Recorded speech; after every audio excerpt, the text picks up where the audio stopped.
Buruh bangunan Yuli Abdul Rohman, 27 tahun asal Magetan, Jawa Timur, terjatuh dari tebing setinggi kurang lebih 350 meter di pantai Diamond Beach, Desa Pejukutan, Nusa Penida, Jumat 2 Februari. Peristiwa itu membuat korban tewas di TKP.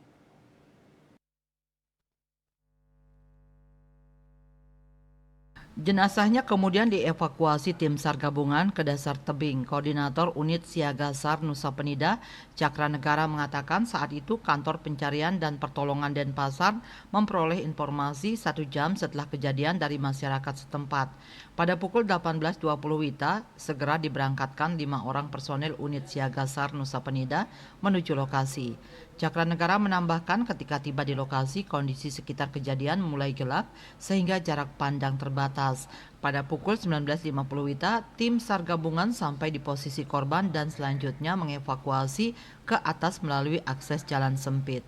Jenazah Rohman kemudian dibawa menuju Rumah Sakit Umum Nusa Medika dengan menggunakan ambulans Nusa Medika.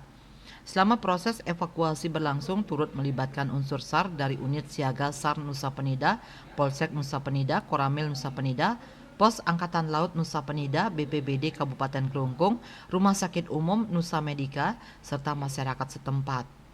Kapolsek Nusa Penida, Kompol Ide Bagus Putra Sumerta menambahkan saat itu awalnya korban bersama rekan-rekannya sesama buruh sempat minum arak bersama di dekat bedeng yang dibangun di dekat tebing.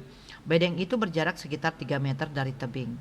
Usai minum-minum itu, korban sempat beristirahat di dalam bedeng.